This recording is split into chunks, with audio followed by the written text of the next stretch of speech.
So, hi guys, it's me again, Ram Andreas Pervis. So, karon guys, magtudlot ko sa inyo og looping statement. So, for Python is while loop and sa Java is do while. So, first atong i-discuss is while loop. So, with the while loop, we can execute a set of statement as long as ang condition niya is true. So, ang while loop pod guys is mag-required pod siya og variable para pang-execute. So, there is a coding example, dere nagkuan ta, assign ta og I is equals to 0. So, here, isugdan na dahil nato ang looping or condition. While, while I is less than sa 4, print I. So, note dai guys, para dili mag-loop, ay dili mag-infinite ang inyong loop, is dapat mag-increment gid mo or magbutang mo og break. So kani nag-increment ta diri while I is less than sa 4, print I. So if kanang condition is true, then iyan ang i-print. So ang kaning increment, so magdagdag siya og 1. So na diri sa output niya makita diri nga while I is less than sa 4, so gi-print niya ang 0, nag-increment siya og 1 or nag-add siya og 1, so gi-print niya. So 1, 1 na pod ang I nahimo na siyang 1. So 1 is less than sa 4 is true naman sa, so mag-print na pod siya dire na mag-looping din guys.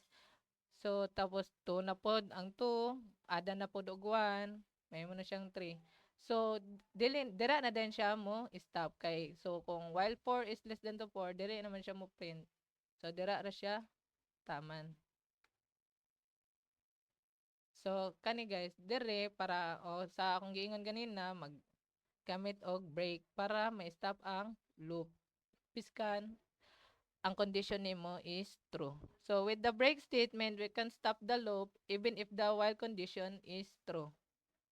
So dire sa coding example no, ang n niya is equals to 0. So kanang value sa n is 0. Dire magsugod na tag loop while n is less than sa 10, print n. If ang n mag is equal to 5 na, dara na din siya mo magbutang og break para dira ra siya taman. Dili na siya mo padayon guys kay na naman siya nag-if man siya diri.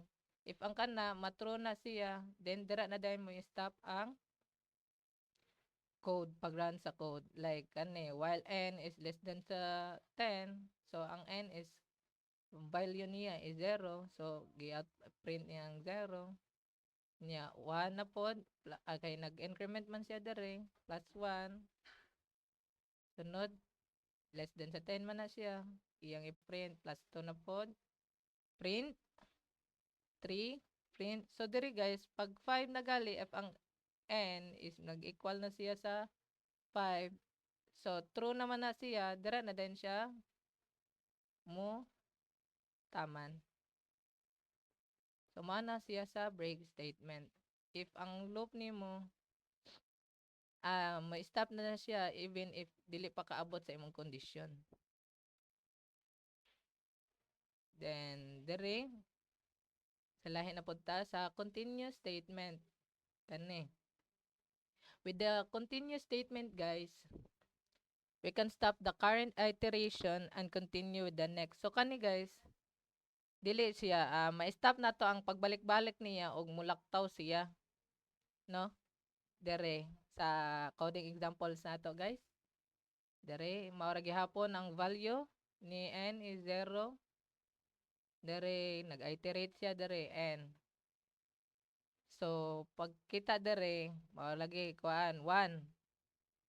Sugod siya 1 kay gi-iterate man niya no. 1, sugod siya 1. Less than 10, gi-print niya. Hantod sa, pag-abot dere guys, sa, 4, pag 4 is less than 10, gi-print niya. So, pag 5, 5 na no, 5. Okay, gi-iterate man niya. 5 is less than sa 10. If ang 5 or ang value sa n is equal to 5, continue. So, kana dira guys, iya na siyang laktawan para ma-stop ang iyang iteration. Ulaktaw siya, unya mobalik siya og add na pud niya sa increment. Mag-add na pud siya 1. Add siya 1, unya less than sa 10, i-print niya. Hantod sa abot na siya og 10. Unya next. So dire magamit na ta og else statement. With the else statement, we can run a block of code once the condition is no longer true. So kani mao ra gyapon ang value na to 0 while n less than to 10, i-print niya no. I-iterate na padayon. Hantod sa 9 is less than sa 10, mao gapon iyang i-print. If moabot na gali na siya og 10 is less than to 10, which is false, no longer true siya, ang i-print niya is kanang sa else. I-print na niya is n is not less than 10. So, mano gamit sa else statement guys, no? If ang kuani mo, if ang condition nimo is dili na siya true, false na siya, mao na yung purpose ni else statement para siya ang mo run. Next na pod. So here, naman ta sa Java no, ay Java. Python no, here sa Java na pod ta. Do while loop sa Java. So the do while loop is a variant of the while loop. This loop will execute the code block once before checking. So mag-execute sa siyagdaan o pinakauna. Adiser, mag-loop siya. So the loop will always be executed at least one even if the condition is false. So if biskan ang condition niya is false, i-print gapon niya ang do no. Because the code block is executed before the condition is tested. So here, mo ni ang coding example. Asa man to? Ayan. So kanino mag-public class main data. So kani nag-initialize ata dire no int variable nga n is equal to 5.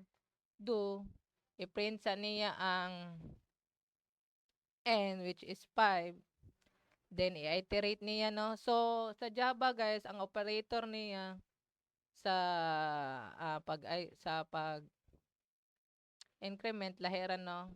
Kung sa Java is n++, sa Python naman is n plus variable plus equal to 1.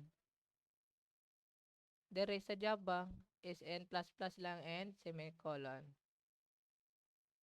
So, i-print niya on na while n is less than to 10. So, na dire sa output niya is gi-print niya on ang 5. Mag-iterate na siya while na dire ang iyang ang iyang condition while n is less than to 10. So, dira ra siya muhunong sa 9 kay dili niya i-print kay if ang n maabot sa 10, false naman, so dili na niya mo false naman, so dili na niya i-print. Next. Here, diri na punta, balista sa do while, mara gyapon, do while loop. So, another example niya, ato ni siyang real life example, no? Dere, magkanta, print, initialize na punta, int pages printed is equal to 0. So, pagka-line sa 4, line 4, int total page is equals to 10. Here, sa line 6, do pages printed mag-increment siya plus 1, mag-add siya 1. So, i-print niya. Literal string, system out print, literal string. Then,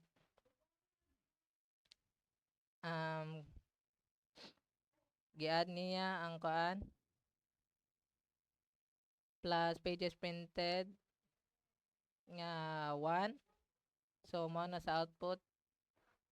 While pages printed is less than total, so mo na iyang condition, no? While pages printed is less than total pages, mo na siya while the condition is true, mag-i-print na niya, no? So, after that, i-system out print, printing complete. Mo na dayon ni, no? Pag moabot na og 10, iyan na dayon i-print ang total nga na print.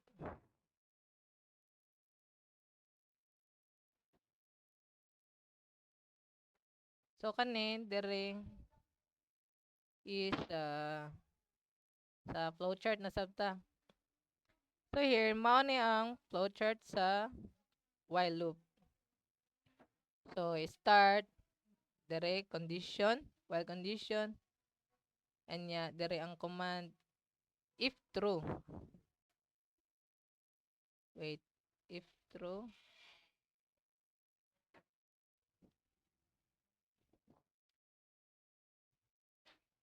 If ang condition is true, magbalik-balik siya, no? Sa unless if ang while condition niya is ma-false, dira na dayon siya ma-end. So, diri pud sa do while, same ra sab siya, pero sa do while na siya mag-execute sa siya una adeser mag-test. Here, mag-start siya, sunod, process, then command, diri na din sa ubos, diri na ang condition. So, true, mobalik siya dito sa command, kung unsa imong gikuan dito. Dere, mobalik siya dere. If true, mobalik siya dere sa printing page, madagdagan siya sa 1. So, may mo na siyang printing page 2. Then, if kana, ma-false na siya, adeser na din siya ma-end.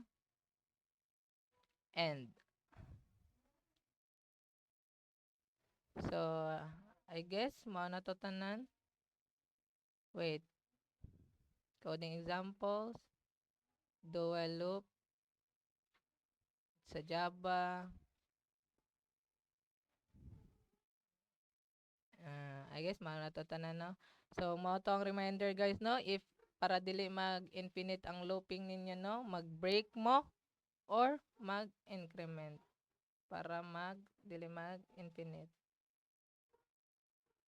So, I guess, mao na to. So, thank you, guys. I hope na may ma-learn. And see you sa other video.